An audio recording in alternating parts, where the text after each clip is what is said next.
Vamos para o áudio 14. Nós estamos no capítulo 3 e vamos falar agora sobre a ira no cristão. O apóstolo lida com a ira pecaminosa em Tiago 4, 1 e 2. De onde vêm as guerras e contendas que há entre vocês? Não vêm das paixões que guerreiam dentro de vocês?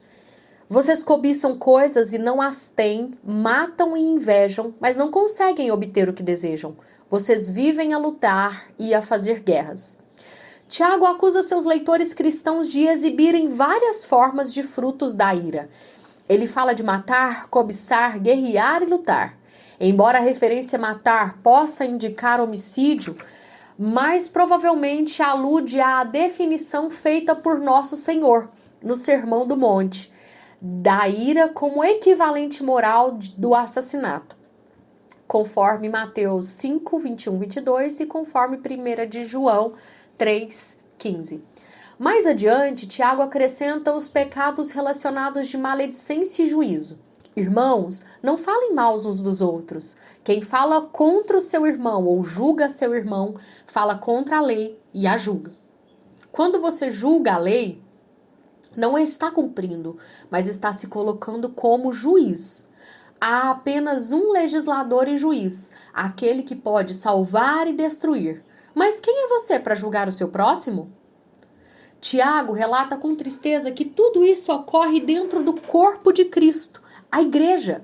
Depois de ter o privilégio de ajudar várias igrejas em conflitos em diversas denominações, posso testificar que as descrições feitas por Tiago das igrejas do século I são igualmente relevantes no século XXI. A ira pecaminosa machucou e fraturou muitas partes do corpo de Cristo, como alguém já observou. O vestido da noiva está rasgado. Como identificar as causas básicas da ira? Como é que Tiago lida com essas expressões de ira? Ele começa pela sua causa. De onde vêm as guerras e contendas que há entre vocês? Tiago 4:1, parte A. Tiago não é behaviorista ou moralista. Como outros autores bíblicos, ele corre insistentemente atrás das motivações. Não é suficiente tentar fazer a conduta irada cessar e substituí-la com fruto piedoso. Você precisa lidar com seu coração. No entanto, Tiago não depende da moderna psicodinâmica, nem precisa de psicologias para entender a motivação humana.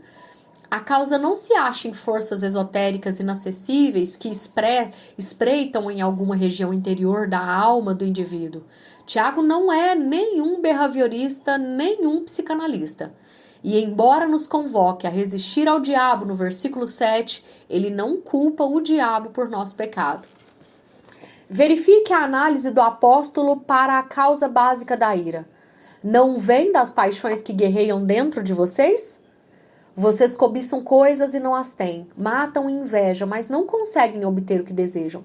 Vocês vivem a lutar e a fazer guerras, não têm porque não pedem. Quando pedem, não recebem, pois pedem por motivos errados para gastarem seus prazeres. Considerem essas 4 figuras contidas nesses versículos. Primeira, a ira surge de desejos e prazeres entrincheirados que guerreiam dentro de nós. O verbo grego apresenta uma imagem militar de nossos desejos como soldados que servem num exército acampado para a batalha.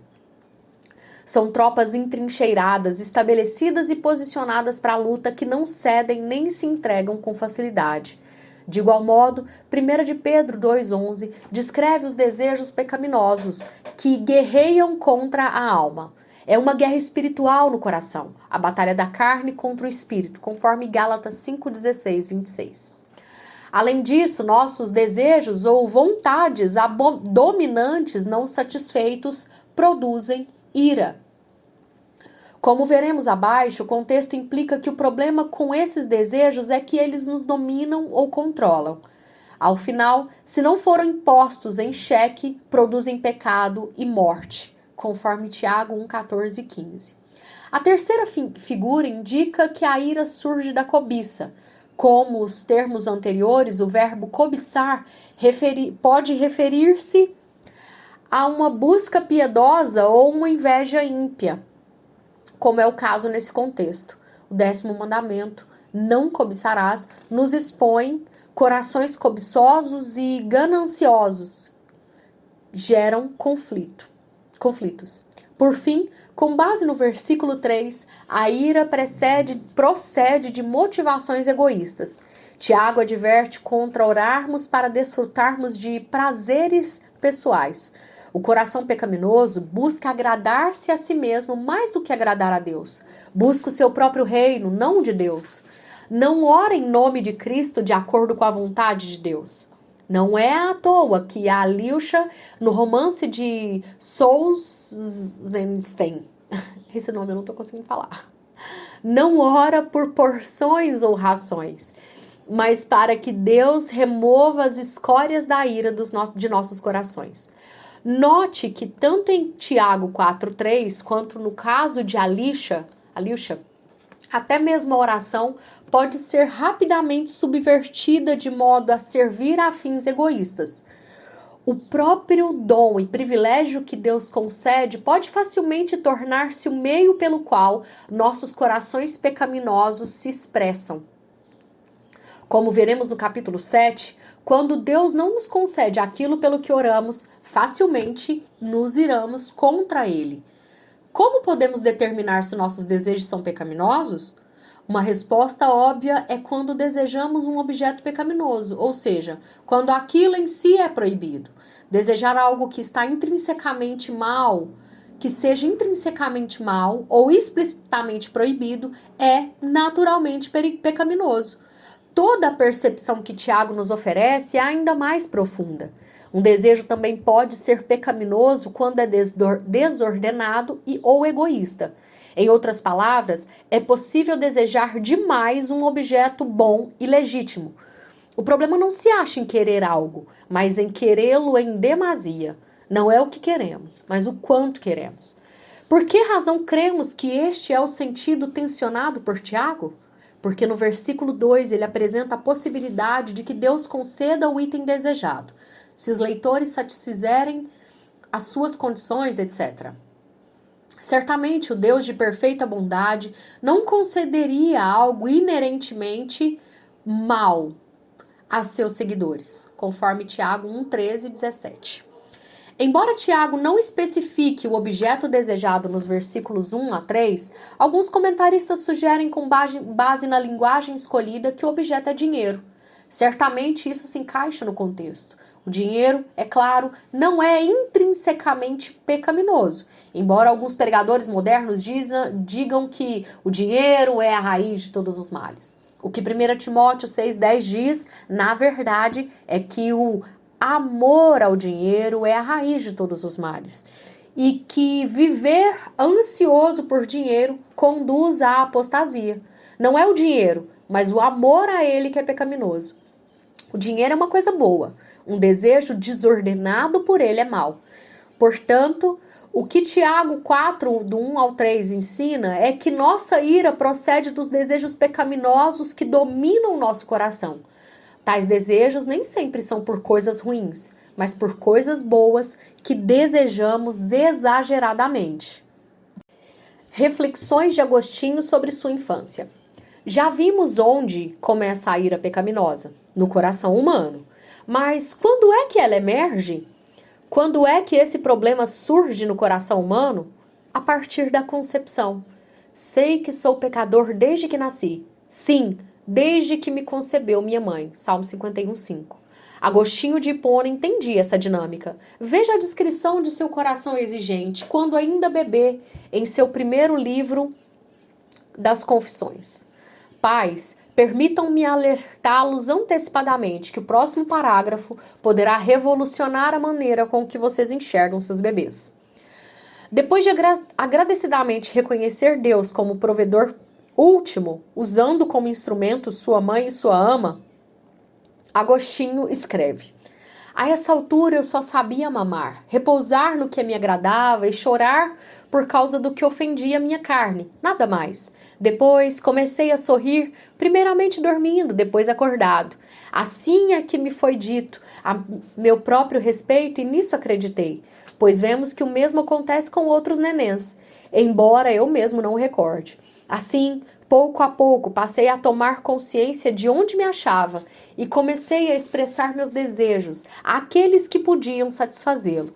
Assim eu me agitava sem controle, membros e voz, fazendo os poucos sinais que conseguia e como os conseguia.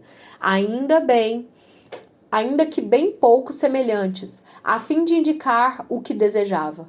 E quando não era imediatamente satisfeito por serem meus desejos prejudiciais a mim ou ininteligíveis em sua expressão, então eu ficava indignado com os mais velhos por não se submeterem a mim, com aqueles que não me deviam qualquer serviço por não me servirem, e vingava-me deles com minhas lágrimas. Que percepção penetrante quanto à ira humana. Um bebezinho agitando seus braços e pernas, chorando inconsolavelmente, impulsionado por um desejo de vingança contra aqueles que não obedeceram imediatamente seu pequenino coração exigente. Algumas páginas depois, Agostinho reflete novamente sobre seu pecado original. Numa expressão de bondade intrínseca, ele pergunta: mesmo por um momento, chorar por aquilo que, se oferecido, causaria sofrimento? Ou ressentir-me amargamente que os responsáveis pelo meu nascimento não me servissem?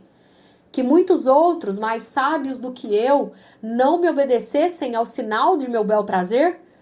Fazer o máximo que eu pudesse para atingir e magoar porque minhas ordens não haviam sido obedecidas, ainda que, se obedecidas, iriam me prejudicar? Agostinho faz a seguir uma observação brilhante sobre nossa natureza pecaminosa. A inocência de um bebê se acha não na sua vontade, mas na fraqueza de seus membros. O que nos faz chamar um bebê de inocente? O que nos faz chamar um bebê de inocente? É a sua incapacidade de levantar-se e socar a pessoa que não o alimenta na hora em que reclama. No seu coração, não seu coração inocente. O coração de um bebê daria um gancho de direita se seus braços tivessem força suficiente. A inocência de um bebê não se acha na sua vontade, mas na fraqueza de seus membros. Agostinho continua descrevendo a mesma dinâmica da ira no menino que mama, cuja inveja o impede de querer repartir o leite de que dispõe com seu irmão de criação. Será também inocência quando a fonte de leite é rica e abundante, não reparti-la com alguém que está em extrema necessidade e cuja própria vida depende desse leite? Por que criar um caso tão grande por causa disso? Não seria apenas a típica imaturidade infantil? Agostinho responde: toleramos pacientemente tudo isso não porque seja irrelevante, nem porque não seja mal em si, mas porque irá desaparecer com o passar dos anos. Pois, ainda que tolerado hoje, as mesmas demonstrações de gênio são profundamente intoleráveis quando verificadas em idade posterior. Em outras palavras, a inocência infantil logo dá lugar ao egoísmo mais maduro, do adolescente e do adulto.